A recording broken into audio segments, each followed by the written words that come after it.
Hi, I'm Michael, and welcome to The Journey. Today, we're going to be inside the New Pet Parent 101. Where to start as a new pet parent? What are the basic steps of bringing home a puppy, a dog, a rescue into your home today?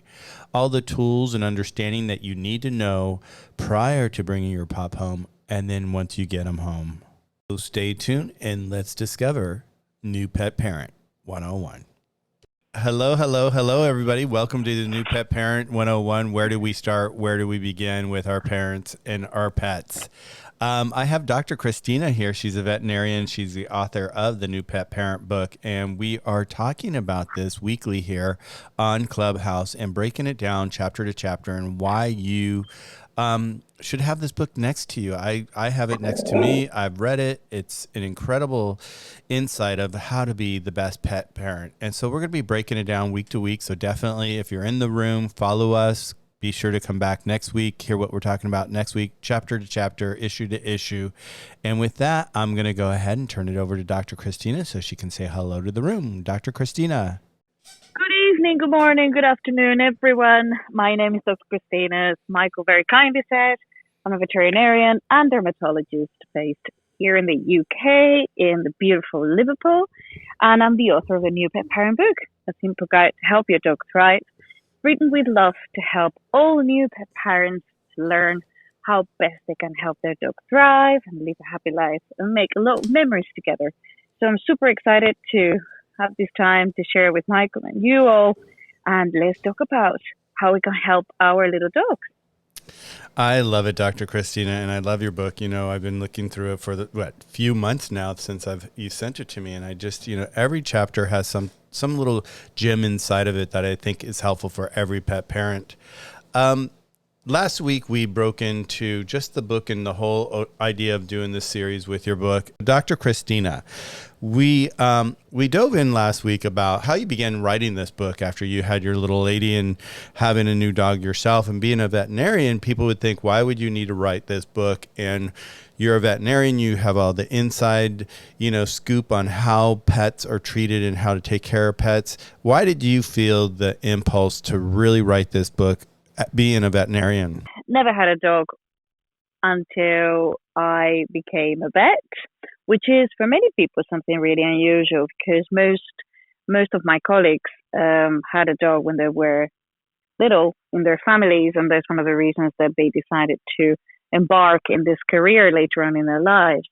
But due to family circumstances, to be specific, my mom, believe it or not, she liked animals, but she had a horrendous fear of dogs after being badly beaten by a dog when she was only a toddler. So we never had a dog growing up. And one of the things I wanted to do is when I actually had the opportunity to live by myself and obviously started working, it was to bring a dog to my life. And this actually happened very much as an overnight decision. A couple of friends that they had a beautiful little Labrador puppy, which I met when I was quite young. Sadly, they split up a year and a little bit afterwards, and it was a question of making a decision what was happening with this dog. And at the time, the decision was potentially to take it to a shelter. So I went home, had a good talk with my pillow, and the next day I said, you know what, let's do it. Things do happen for a reason, in my opinion. So let's get this little doggy. She was a bit of a handful at the time of not being socialized by the time it was a year old. But yeah, she came to my life. And regardless of the fact that I actually had all this professional knowledge, and I was actually a working vet at the time in my first year in practice, one of the things I found quite daunting is actually having to look after a pet by myself. And although I had all the knowledge about the things that I had to feed my dog and what I had to do when the dog came home and all that stuff that you obviously get taught in vet school and also that you help your clients with, one of the things that I struggled was to actually put basically I thought that with my vet hat on, I could answer all the questions. And whenever I actually was faced with the situations to resolve certain issues, I kind of realized that I didn't know what to do for the best. And there were sometimes behavioral issues. I remember one situation in which my dog, well, actually at the time was in season, didn't want to eat, and I thought, yeah, obviously the dog is in season, so it's not a problem. And then 2 days after that, she didn't want to eat, and then I started getting really worried, and that was my new pet parent head versus my vet head working at the time. So after all the many experiences that I had through that period of time, and obviously seeing that many of my clients, new pet parents, actually go through the same, I decided that I will combine my professional expertise gained in the last nearly 20 years working in practice. I was a baby vet at the time. I was only a few months out. And obviously my experience as a dog owner, and put it together to help new pet parents have a guide to go to whenever they get a dog for the first time. And this is the reason I decided to write the book. Well, I just love how you break down everything inside the book. So let's jump to chapter 1. I mean, I find it very fascinating. You know, here you're a vet, you go through life, you have a dog, you have now several dogs, couple dogs I know, and you've written this book because of your experience, because, you know, we always think because we wear that hat, we should know everything, and we don't know everything. And that's why it's just so beautiful to see how authentic you are about your process and how you got to this book. In chapter 1, why you need to read this book. Why do we need to read this book, Dr. Christina? Because I think it's very, very important to know what you're embarking into. I think most of us at some point, as animal lovers, have thought about welcoming a dog into our lives, but for various reasons, either because obviously we were in a family setting at the time, we were growing up, and like it happened to me, we don't have the opportunity to have a dog. Another time because, you know, we are really focused in our profession and our career, and the circumstances at that particular time really wouldn't be fair to a dog, because we wouldn't have the time nor the space to actually dedicate it 100%. But regardless, and then at some point in your life, you actually make a decision. Maybe it's the time where you find a partner and you decide that you just want to settle down, and welcoming a dog is one of the things that is the most exciting in this kind of situations. Nevertheless, the reason I think everyone needs to read this book is because apart from the initial excitement that we will make this decision, oh yes, I made that decision, I'm now going to have a dog. Then it's, and now what? And what am I to expect? What do I need to consider? Is this really the right thing for me to do? Is everything in consideration financially set up to actually look after this dog properly? And most of the time, we don't think about that. If we just kind of say, oh yeah, let's gonna have a dog. And then we are faced with these problems few months on, whenever we already had welcomed this dog to our lives and realized that perhaps it wasn't the best decision to make in the first place. And we end up with the situation of what do we do with this dog? Like it happened to my first ever dog, Jess, the one this book is dedicated to. And this is the sad part, because whenever you're in that situation, then unless you've got someone who's going to be able to take over and look after the dog is going to end up in a shelter. And you can, I guess, imagine what happens in various shelters that unfortunately have a kill policy. So this is the reason why I think it's very, very important that whenever we are actually embarking in this beautiful journey, and it is a beautiful journey, that we know what to expect, because in that way we can be prepared about it. And once that we know, and then once we are aware of all the financial cost, the time that involves, and obviously, you know, what we are going to need to do in the future, then we can actually make an informed decision and say, yes, I'm ready. And this is why I think everyone should read this book. Well, I think like you're bringing up here is so important, because a lot of people don't understand, I don't think, when they first get into it. Like you said, you've got a partner, you're lying in bed one day and all of a sudden you're like, oh, I think we should adopt a kid or a pet, or, you know, bring a pet into our life. But when we really break it down, you need to look at what the financial side of this is, because you are taking on this responsibility, and that responsibility is part financial. They say that a one-time cost just to get the pet in your door is around anywhere from $260 to $1,800, and then your annual cost to pets, I've read, where that could be a difference of another additional $2,000 with food and all that. So I think it's really important that people really look at this and dive into this with knowledge, and I think that's what you've done here, is allowed them the freedom to actually have something in their hand. I kind of call it the doggy Bible or pet Bible, because it goes section to section and making sure that you're making the right decision. So understanding that there's a financial side, being the best pet parent, once we decide we've made that decision, we want to bring a pet into our life, we know we can afford them, how do we make that decision on what pet to get? Where do you go with that discovery? Well, I think this is actually a really, really important question, Michael, because we need to be clear about our time, basically how much time we're going to have available to look after this dog that we're going to welcome to our lives. Because welcoming a puppy, as cute as it is, it actually demands a lot of time. And I mean, training him from the start, and obviously making sure that this puppy, it actually gets all the socialization that he needs. But particularly as well, we have to be aware we are welcoming a baby.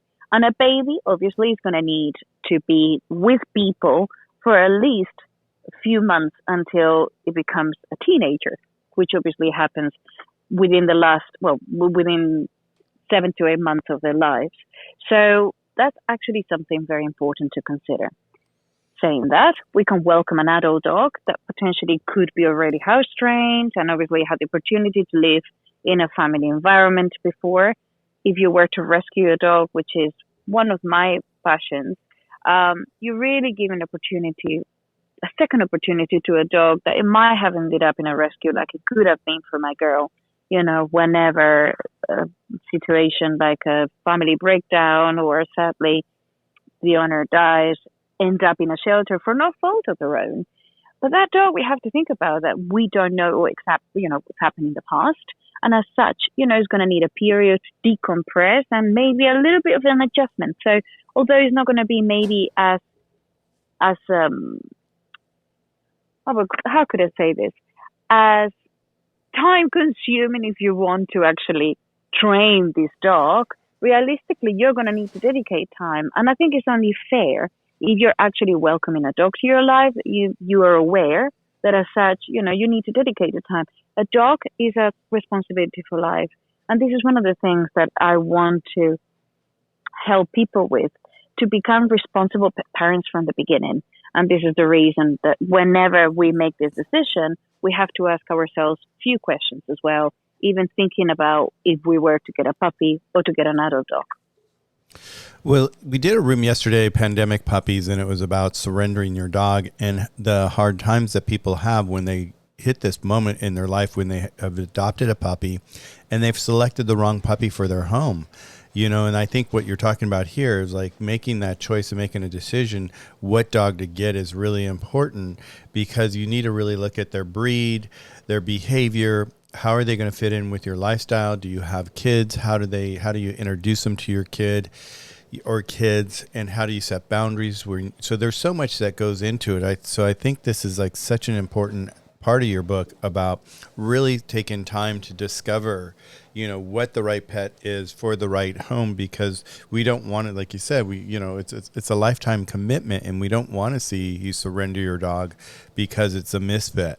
And unfortunately, that does happen, and it's not a bad thing that it happens, because at least you acknowledge that it was a misfit, and you can actually make it right by helping find that dog a right home. And there's actually it's really interesting, because we had this conversation yesterday in our room about how to go about to actually, if you do have to surrender your dog, how to do it properly and do it with being authentic with yourself and with love and compassion. So, check that out on the journey if you want to. But so finding the right puppy, when you talk about this, where do I find a dog, find a puppy, looking at your schedule is so important.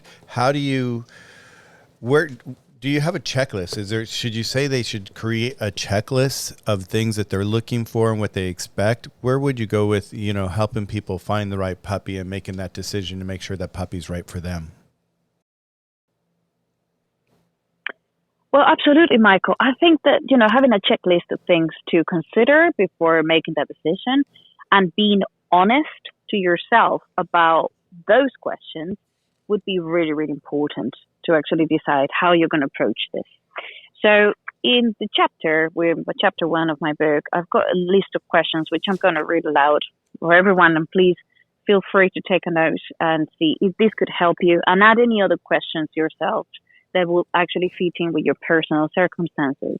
But one of the things that I would normally advise to ask yourself is, do I have a full-time job? And really, with this full-time job, what are my demands in terms of the full-time job? Because prior to COVID, obviously, we were going to the office. Unless you've been very fortunate in being able to take your dog to work with you, this dog, this puppy, would have been at home for many hours on their own, unless you've been a responsible pet parent and you knew what to expect.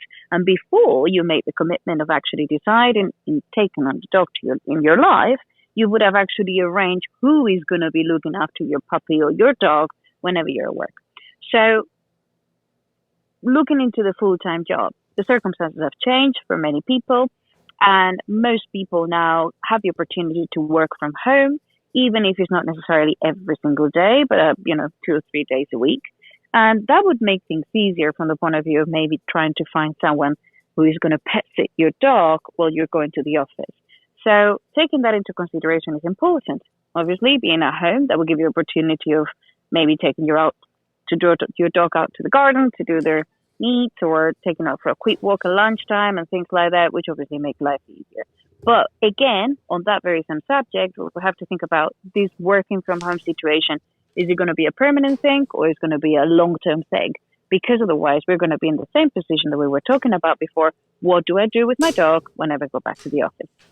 So this is one of those things. Certainly, another question to ask yourself is, what are my living circumstances?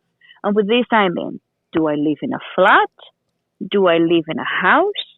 Do I live in a city? Do you live in the countryside? Where exactly do you live? And as such, what are going to be the places where you're going to be taking your dog out to exercise? Is that going to be in the dog park in a big city? Is it going to be in the fields if you're lucky enough to live in the countryside? Is your dog going to have the opportunity to exercise outside on a regular basis because you've got a garden, you've got a yard, you've got, your own field, your own woods, all those things that could make a big, big difference. Because even if you're working full time, and as long as you've got someone to pet sit, you've got the opportunity to exercise your dog, at home in the garden, that obviously will make things a little bit easier. So a very important question to ask yourself. Do you own your home, or do you rent your home? Because if you own your property, you are the owner. You don't have to ask anyone to have permission to welcome a dog into your life. If you rent a property, you obviously have to check with the landlord first. And I would really, really advise you not to get any pets in your place, if obviously it's rented, without checking with the landlord or the landlady, because it's not the first time that we find that some people have actually welcomed a dog or a pet into their lives and then come to the vet practice saying, well, my landlord or my landlady found out because I didn't ask permission and I don't know what to do with my pet now. And obviously this is the situation that we were talking about before. Do you travel much? Obviously now with COVID, we are not traveling that much anyway. But, hopefully we will be in the position that we'll be able to travel soon. Don't know how soon, but soon. So is your work, is your profession some a type of profession that it takes you traveling all over the country, traveling internationally? Again, we are in the position of you need to be a responsible pet parent before you consider having a dog, and then think about what are you going to do on those times. Is a friend going to be looking after your pet, your dog in this case? Are you planning to put your dog in a local doggy hotel? All these things that we need to take into consideration. Again, if we're thinking about the financial aspects of things, because we need to budget for those. Are you going to look after this dog by yourself, or do you have someone else who's going to co-own your dog? And with this, I mean, is obviously if you've got a partner, your partner will help you looking after this dog. But if you decide that you want to welcome a dog to your life and just sole responsibility, which is absolutely fine. But obviously there will be situations in which you also have a life and you've got social commitments, or you need to go somewhere. And then obviously you need to make sure that this dog is well looked after. So again, thinking about that is important. Do you have children? Because children and dogs, I find is a match in heaven. I think growing up with a dog is a wonderful thing. I didn't have that opportunity myself, but I had many, many clients in the last few years and friends that they grew up with dogs, and they tell me about their stories and how much a dog meant in their lives, that little friend that they had when they were tiny. And I think it's wonderful. But again, if you've got a child and you've got a dog, it would be something potentially easy to deal with. You've got 7 children and a dog. It's obviously something to consider as well, how the interactions and how who is going to be looking after that dog within the family, who's going to have certain responsibility. And I think it's very, very important that everyone is clear about who does do what.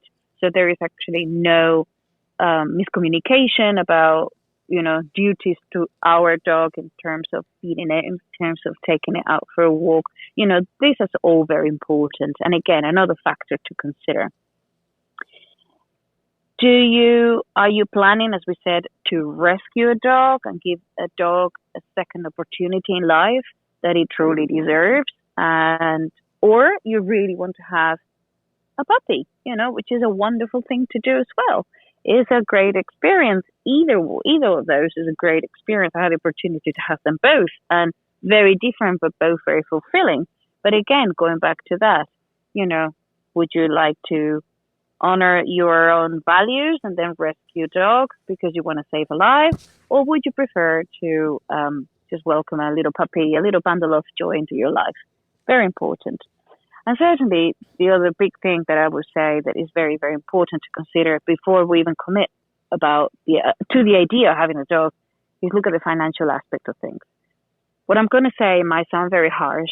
Having a dog is actually not a right, is a luxury. And what I mean with luxury is that we need to make sure that we can afford looking after our dog properly. So it's not just the case of feeding the cheapest food available out there and I give him a bowl of water and a cardboard to sleep on.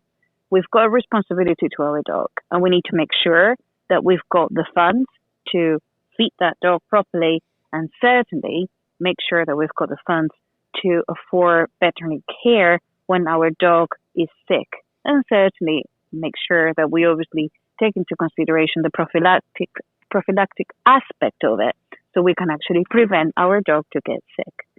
Certainly, boarding fees, looking after, if it's a dog that it needs to be groomed on a regular basis, take that into consideration, etc., etc. So we need to budget for that, because the last thing that we want is be in the situation, as we said before, that we'll find this out few months on after having our dog and then realize that unfortunately we can't afford it.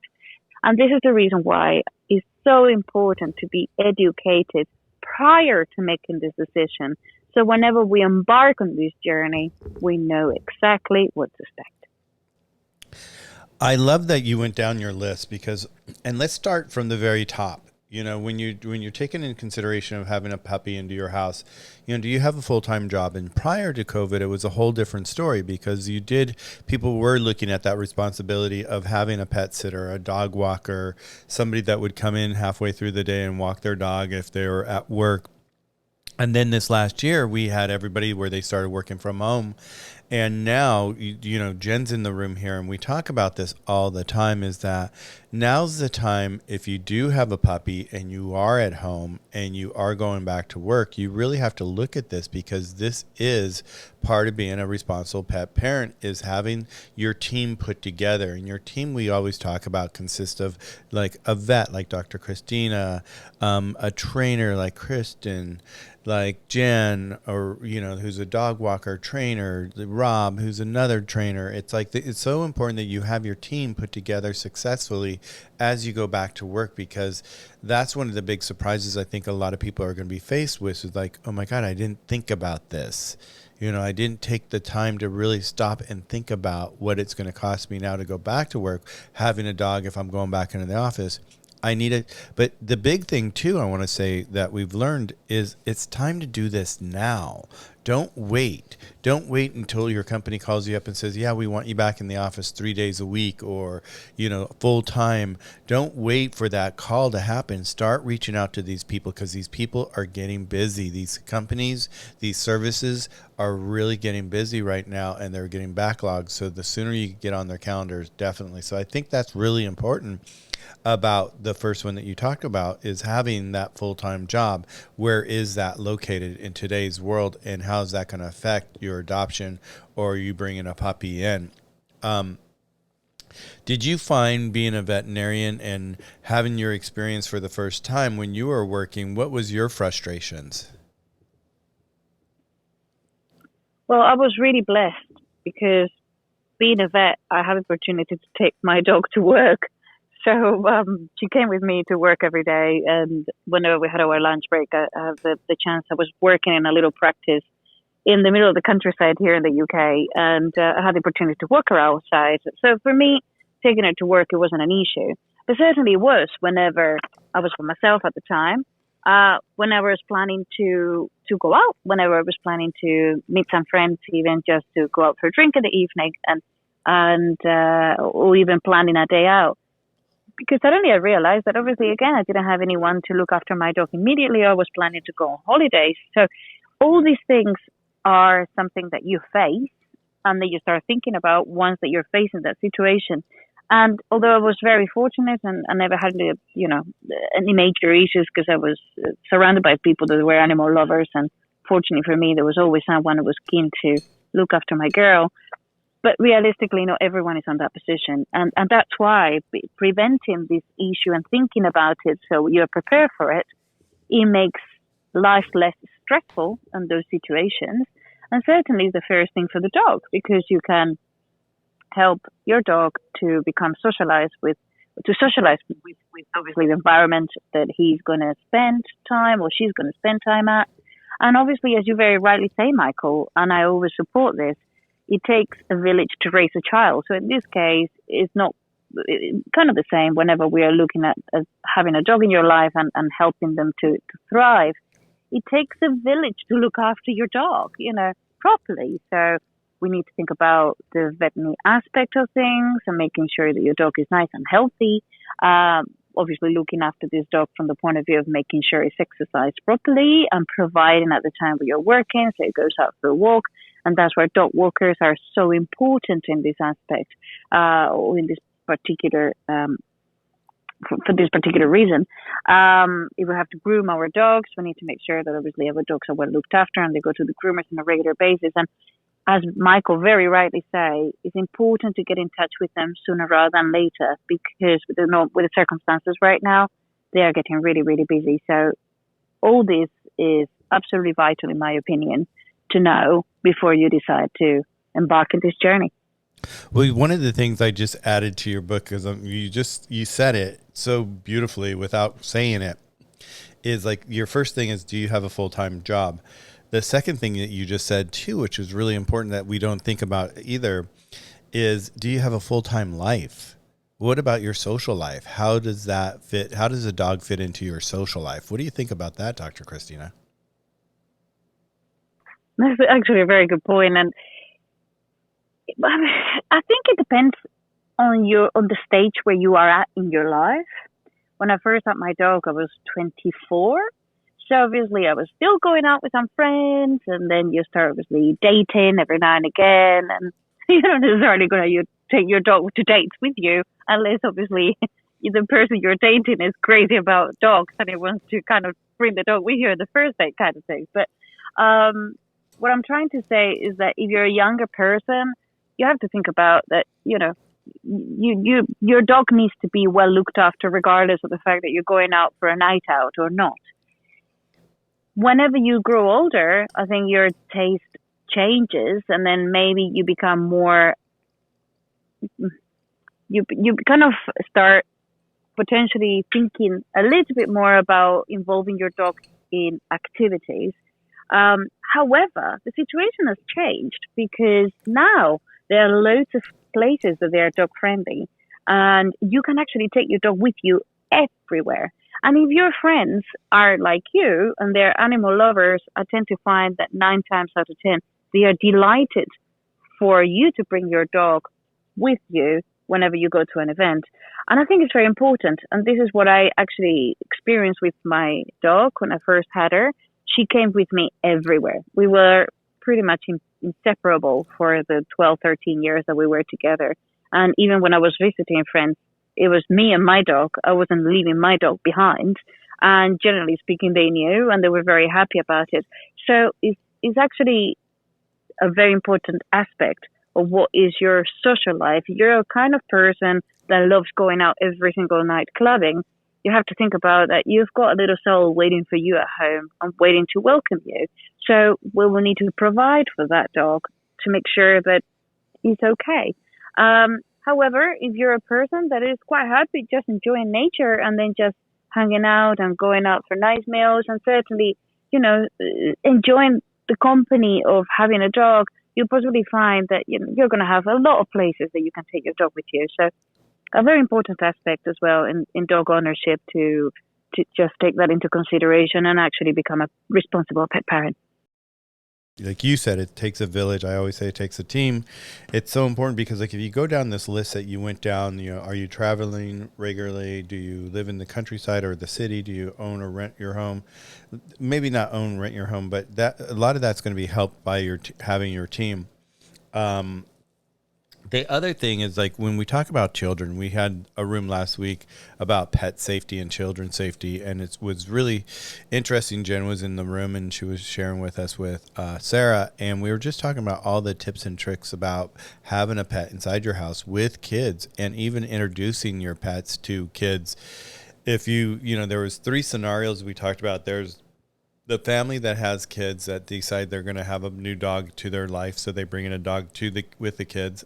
There's the dog at the house, and then the wife is pregnant and she's going to have a baby, and so there's going to be a new baby in the house with the dog, and there's that relationship that you need to really look at too, about the dog and how their anxiety might happen to be when the baby arrives. And then 3, there's you have a family with kids already, and then you have dogs, and how do they interact too? And setting those boundaries is so important. I think that's really important when you have children, like what we're talking about, is to have these conversations, set up those boundaries, and who's doing what, and what's appropriate for who's doing what as well, because it's not appropriate always to have your children doing, meal planning or walking the dog, or there's certain things that you as a responsible pet parent, as the adult, need to take control of. We were talking about this too, and I think this is really important too to dive into, Dr. Christina, is do you want a puppy or do you want an adult dog that you rescue? And there's a lot that goes with both of those, where when we talk about a puppy, you're bringing him home, you're potty training him, you're teaching him from day one all your tricks and tips and your markers, your cues, and training them to be successful. But then if you rescue a dog, you bring a dog in, and hopefully a lot of people are under the assumption that when you do that, you're getting a dog that's potentially already potty trained and maybe trained and all that. But every once in a while, there are times where you bring in a dog and you don't know the dog's history, and they may have some behavioral things that need to go through training too. So you have to be prepared for that too, I think. What do you think about that, Dr. Christina? Absolutely. I think you hit it on the nail. You have to be prepared for that. It's going to take time. You're going to get up in the morning, your puppy just pooped somewhere or peed somewhere, and bless you can't really tell them off because they are just learning. Just having, again, expecting knowing what to expect, so you can actually be prepared for those things and not be shocked when they happen. We have to think about, although they've got 4 legs, they're still a baby. So as such, we need to give them loads of patience, loads of routine, loads of love. And I think it's very, very important at this particular time of their life to make sure that the bonds that we can create with them, it is an amazing bond. And what I mean with that, for them to have a great experience, not to become fearful of you, just to become so loving that they know that they can rely on you 24/7. And actually, this initial bond is what is going to set up your relationship for the rest of their life. So definitely, if you're going to take on a puppy, do your research first, learn what to expect. Please read my book. There are loads of other amazing resources out there written by very knowledgeable people, dog trainers, dog walkers, and try to gather as much information about what to expect so you are actually really well prepared, so you can see it coming whenever it's happening, instead of, again, being shocked. And again, if it happens and then your dog pees and poops everywhere, and then you get up in the morning and you're rushing because you're late for work, understandably, you're going to be annoyed. But we have to, again, think about their only babies. And this is all the things that I'm kind of trying to preempt, that realistically is going to take time and it's going to take patience. But if you're willing to go through that period of time, the bond that you're going to have with your dog is going to be amazing. Yeah, we always talk about baby steps. It takes baby steps to have that, to build that bond correctly and have that connection with your dog. One of the big things we talk about in our rooms all the time, is one of our rooms is called Sniff. Sniff is, sniffing games for your dog as well, and sniff mats. There's so many wonderful tools out there, but you really have to look at the big picture when you're looking at your puppy or your dog, whoever you're going to be bringing into your home, so you understand this. And the next thing we're getting into is, you covered this, was, you read this off as, have you considered feeding, veterinarian care, grooming, accessories, pet insurance? All that needs to be, that's where I think like that checklist is, like, if you have a checklist and go down that, because you want to get pet insurance. They say right now only 5% of pet owners have pet insurance, which I think is kind of crazy out there, but there's so much more cost than just pet insurance and veterinarian service and all that. So really do your homework. I do want to say I have, the hand raise is open. So if you guys have a question, you want to join in on the conversation with Dr. Christina, you have anything that you'd like to ask her in regards to what we've talked about so far, please raise your hand, join the conversation, and we can just dig into this deeper and deeper. So the veterinarian cost and all that, I think that's a big one. Rob, hello, Rob. How are you doing? Good to see you. Rob has a question, or is coming up and going to share. Hey, Rob, how's it going? Hey, Marco. Hey, Dr. Christina. As a vet, have you ever encountered a situation where you had to tell a pet parent, that, hey, your dog is lacking all these things? Not sure if you've ever seen it, but I'm just curious if you've ever ran into it, and if you have, how did you handle that situation? Oh, thank you, Rob. And honestly, thank you so much for even considering getting my book and then bringing it to your library is an honor. And thank you so much for coming as well and asking this question. Yes, I had to do it. It is a tricky situation, but to be honest, I'm normally very gentle with my new pet parents. I am aware that they never had a dog before. They've got the best intentions in the world to help their dog. And I'm totally for education. It's one of my passions. And I believe that, you don't know what you don't know until you know. So I offer all my knowledge and in the best way that I can to help them out. However, whenever the situations are for those that they didn't know and they've done that, and now that they have the information, they take action and they start doing things properly, that's fine. We're all humans. We all make mistakes. They didn't know about it, and at least they're correcting, and I see them the next time round. And of course, asked them how they're getting on in a very nice and gentle way. And they said, oh, well, you said it's fantastic. And, it was very helpful. And then we started to use this and do this, and we've noticed the change.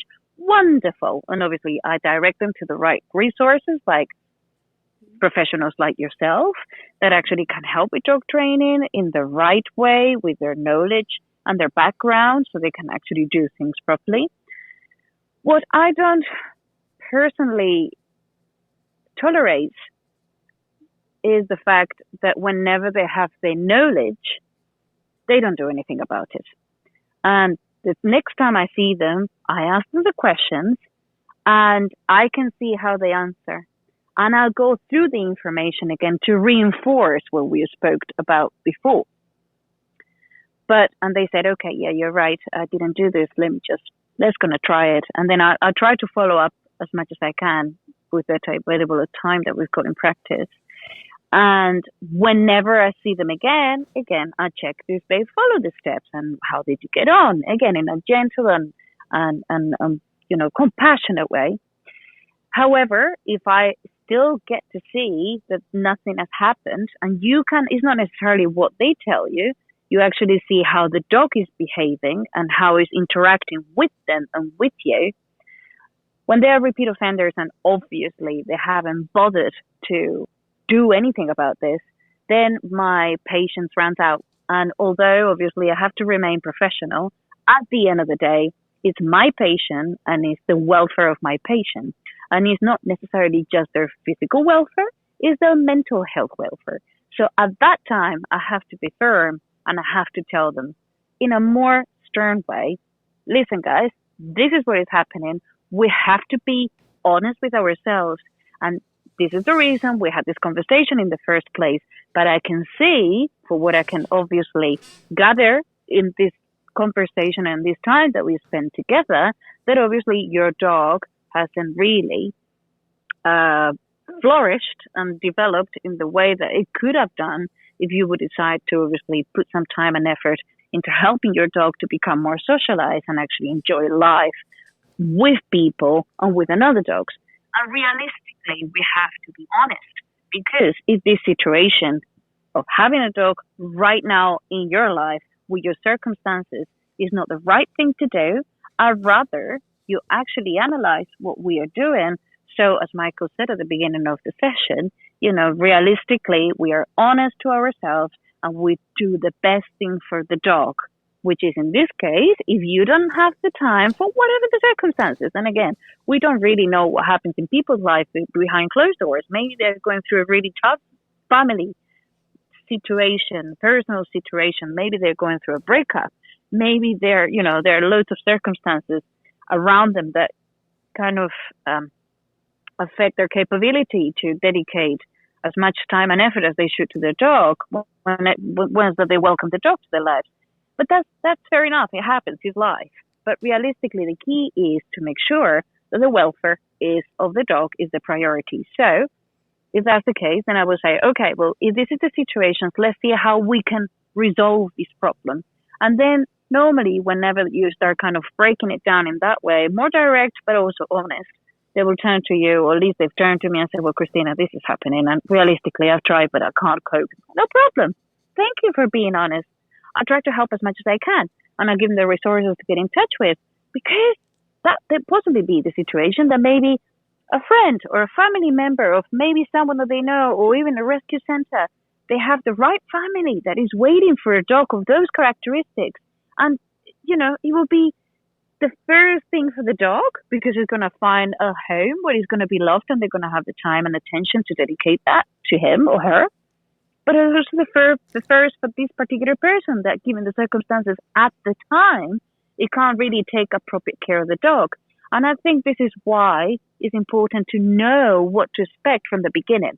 So if you know that things are not working out or things are going to change in your life, maybe it's not the right time to welcome a dog to your life. So this is what I tend to do. It certainly works for me. Fortunately, I haven't been in that position many times, maybe 2 or 3 times through my career. But please, if it's any help to you, pick up the tips and see how they work out. Thank you, Rob, for coming up and asking that question, because it really is a big undertaking when you get a pet, and a lot of people don't. Even like this report that I pulled up this morning about the expense of pets, and when they say almost $1,100-$1,200 a year on annual cost for a dog or a cat. Well, you got to also, in their list, they didn't even include training, daycare, grooming, dog walkers, insurance, your toolkit for your dog, your safety kit for your dog, your extra nutrition. So there's so much more. So that price that I'm looking at here, when they're quoting maybe $1,200 a year to, have a pet come into your life after the first initial cost, I think it's much higher than that, because in today's time, everybody does want their dog to behave correctly. They do want to train them. They are treating them completely different. They are treating them like their own kids. So, that's a tough conversation to have with people, especially when you walk into it and you see that it's right in front of you. And being in your business, Rob, I could totally see that happening to you all the time, because you're so used to seeing, you can identify when a pet's being taken care of properly, and you can identify when a pet's not being taken care of properly. And that's exactly why we're having this conversation with Dr. Christina, because we really want to allow the possibility and the awareness, at least here in Clubhouse. Start in one place, one little message, and hopefully it gets spread throughout, the world, and piece by piece, person by person, and be able to start bringing awareness to people. Because a lot of people, I think this last year, jumped into being a pet parent because they were like, oh, I'm at home, I've always wanted to have a dog, what a perfect time to have a dog, and they ran out and they got it. And I don't think they put a lot of thought. Some people potentially may not have put a lot of thought into it. And so we're not here to shame. We're not here to say, oh, you did this wrong, or you should have done this. That's not what we do here. We're here about education. All our rooms are about education. It's about learning. It's about sharing. It's about all of us coming together as a group of people that are dog friendly and pet friendly. And we just want to bring awareness to everybody in any way that we can help. We are here to help. I'm always, doing these rooms all the time so that I can bring awareness to everybody in different topics. And this is one of my favorite topics with Dr. Christina, because I think this topic gets overlooked so quickly in the very beginning as people get pets, is they don't take in this information into consideration. And that's why we're doing this room, is so that we can actually bring this to light.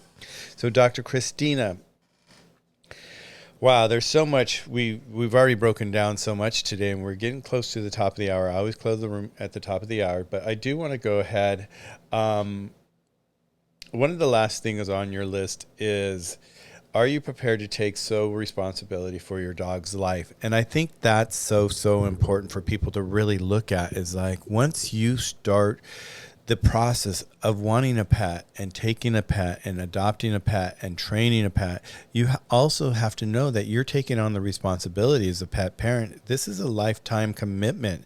It should be a lifetime commitment. It should be your dog's forever home. And that's what we really want to see, is people to be set up to win and have their dog to be, winning with them and be in their forever home. So when you see a dog, let's go back to what your conversation was here, going back when you have someone walk into your office and you see, just like Rob sees with his clients, when he can notice that a dog is not being taken care of very well. And I know that you're so polite and so kind all the time. When you see that it's really out of control, what do you do? What do you do? Do you throw your hands up in the air? Do you go in the back room, kick a filing box? What do you do? Do you want the real? Yeah, the real. Yeah, let's hear the official thing. The real thing. I mean, seriously. I mean, we all have our frustrations. We all do things, and we're like, "Oh my God, what are we going to do here?" Well, obviously, you welcome the dog and the client to your room, and then you start the conversation and try to gather some information, but you can't very much see it straight away. So you do a little bit of kind of police work and trying to gather where this dog came from, how long it's been looked after it, theoretically what the problem is. Because we've got so many dog thefts as well at the moment, we actually act as well on that side, and we need to make sure the dog is microchipped, etc., etc. But then a little trick that sometimes we tend to do is, whenever we can't really examine the dog as much as we would like to do, sometimes we take them at the back of the practice, away from the owner, so we can actually get a colleague to help us holding this pet, and then, or this dog in particular, and then obviously making sure that we have a good look and trying to see what else is happening that we might not be able to find out from our initial conversation and our initial exam. And then we start kind of trying to find out what else or where this dog actually came from, because it's not the first time that these dogs have been stolen and they've been looked after and they've been in a really bad position. And then there is a backside, like a backstory to the whole thing. But realistically, we find out that this dog is actually belonging to this person, and there is a history from potentially being in another practices and having the occasional visit, or there are some medical problems that they need to be attended to, that they've been chronic. We've got the responsibility from the point of view of the welfare of our patients to act on it. So we even have the opportunity to even report this particular person to the governmental bodies here in those different states that where it is in the UK. Because at the end of the day, we are responsible of the welfare of our patient. And if our patient is being mistreated, we need to act in the moment. So again, the problem is whenever we are talking about veterinary medicine, there are two aspects to it. There is the aspect of looking after the pet, but for us, there's also the aspect of looking after the pet parent. Because, unfortunately, there is a lot of circumstances in the life of pet parents that they can actually put a lot of pressure on how they look after their pets. Particularly, we're thinking about COVID lately, finances have been a problem. And it's not the first time that I've seen where I'm working, that people actually come and tell me, Christine, I'm so sorry, but I can't afford this. I've got limited money a month and I can't afford it. And what I normally said to them is that if I find that there's a potential welfare issue, but there is actually real reason behind it, and it's not the case that they don't want to do it, it's because they can't afford to, I always been very kind of honest with my clients, and I want to believe that my clients are honest with me because we're starting to know each other. And I say, look, just tell me, please tell me, because if you tell me what we've got to play with, and I can understand your circumstances, and we haven't spoken about this before, Michael, but if you have to feed your kids, and there's X amount of money available in the pot, and then you have to, kind of help your sick pet, there are things that we can do within the budget that they might be able to help the pet, or at least buy some time until we can address this issue. So if they tell us and they're honest to start with, because all of us can go through a difficult financial time in our lives, at least we can help them. The problem is whenever they don't tell us and they pretend that there is not a problem, and then, they just basically the dog is suffering as a consequence. And at the end of the day, we are solely responsible for our dog's life. So we have to feed them, but we have to look after them when they get sick as well. And we can't just ignore when they are poorly. And this is the really frustrating part for us, because we know we can help them, but obviously, unfortunately, we can't do the job for free because, the practice needs to be paid, the medications need to be paid, and we need to earn a living as well. But regardless, and I can tell you that a large amount of us do a lot of things under the radar to help our clients, because we sympathize with the situation. But regardless, I think it's just obviously knowing what to do for the best for that situation. So I think the message from here is that, yes, sometimes the pet comes to you that is not being well looked after. And I think, obviously, for us, our responsibility is the welfare of the pet. We need to find out if this is a genuine situation because there is an issue with the family, and certainly with the pet parent, that for whatever the reason they can't afford to look after that pet very well, or they don't know, and then we can help them.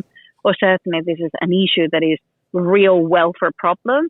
And if that's the case, then we have to act on it. And if we have to act on it, and I had to act on it in the past, that's it. My responsibility is towards my patient. And it's hard because we need to get law enforcement involved. And, they can't take the pet away. But at the end of the day, the pet is really suffering. It is down to us to make a decision. So this is the real information behind it. I love that. And that's what I was wondering. I was wondering, do you have to get the law enforcement agencies involved sometimes? And it sounds like you do. And I know, like, when I design a place or a wedding or an event here for one of my clients, when I'm designing something, And I know that they have a certain budget, and I'm the kind of guy that likes to go over the top. I will go ahead and do extra work all the time, but I can see where with you, you have that integrity of like having to take care of animals and wanting to take care of animals. And so you probably do go that extra mile quite often with your pets, I would think. We do. And the things that I can certainly go the extra mile, I do all the time, even with the consultation times, even if they're half an hour, if I've got an hour available, I'll give them my hour. I'll give them all the time that they need so they feel happy and confident that they know that they are doing the best for the pet. And yeah, I don't get paid for that, but I don't mind. It's my patient. And if I was in their position, I would like someone to do the same thing for me. Sometimes, obviously, we can't just pretend that we're going to give medications for free without our bosses to know. So obviously we have to charge for that. But if there is another little service, like, I don't know, clipping nails or empty anal glands and things like that, they could be chargeable, but they're coming for something else. But sometimes we do that and we don't charge them for it. And, obviously I can't speak for my colleagues. I can only speak for myself. But I know for a fact that there is a lot of colleagues that they do exactly the same thing. We love animals. This is what we do. It is a hard job. And I think most people tend to think that we are literally very rich and drive the latest model of BMW. We don't. We just get a salary like everyone else. But we work really long hours, and sometimes, clients can actually see the wrong side that we are trying to charge for things. But we have to charge because we can't work for free. But we do love what we do, and we always have the best interest at heart. And certainly, I would say that most of us we wouldn't still be doing this job if it wasn't because it's a vocation.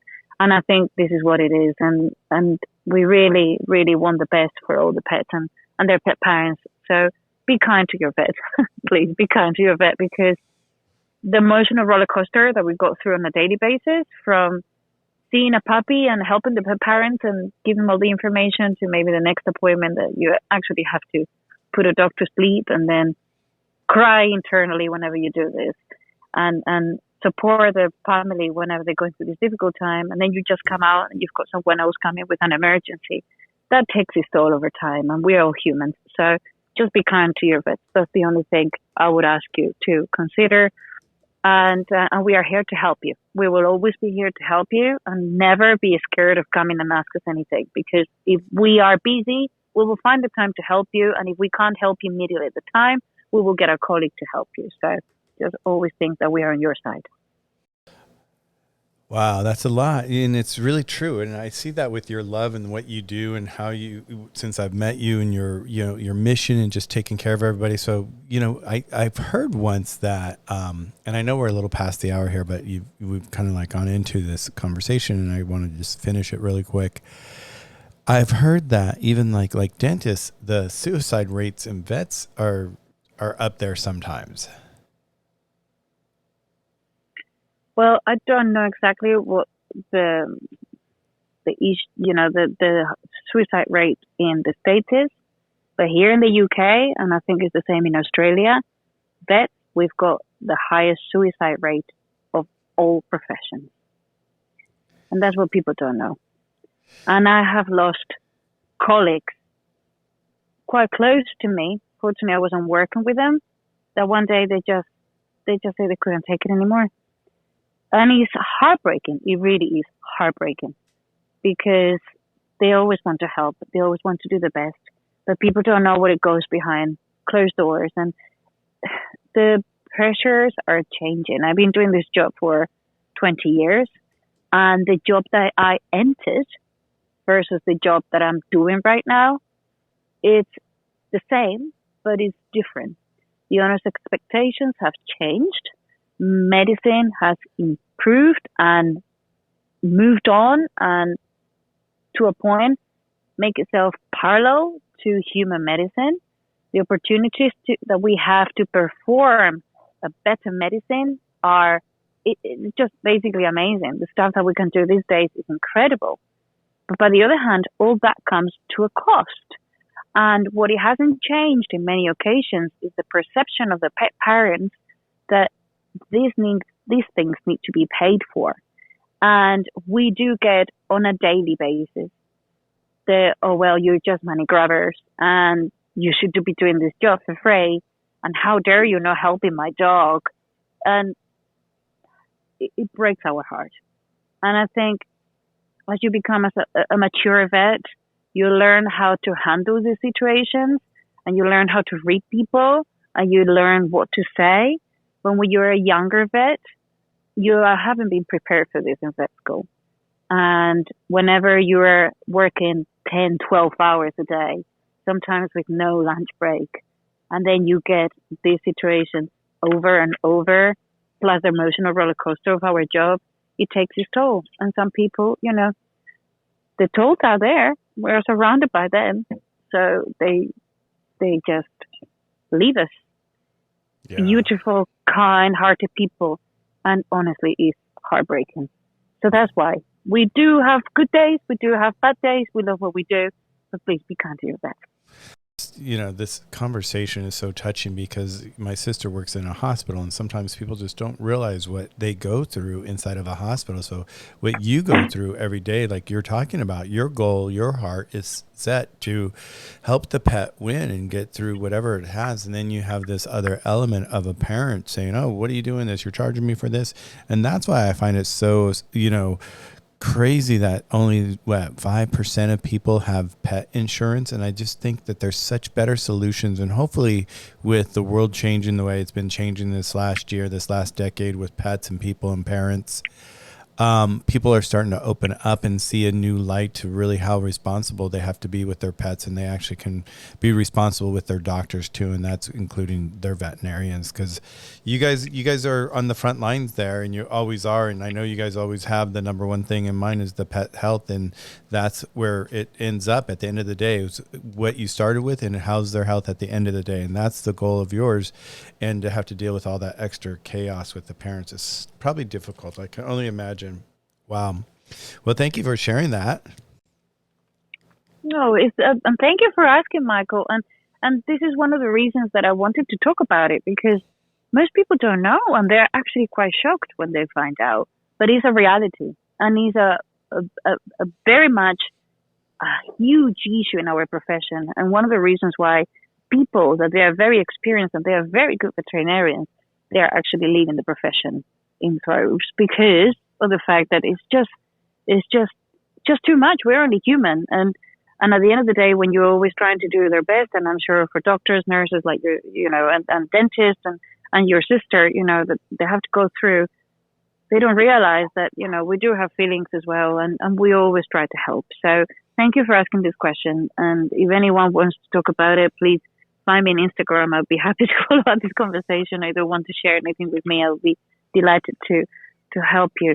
But this is one of the reasons that my mission is to educate new pet parents, create a different mentality on the new generation of pet parents, so they can be responsible pet parents. They know what to expect. They insure their dogs.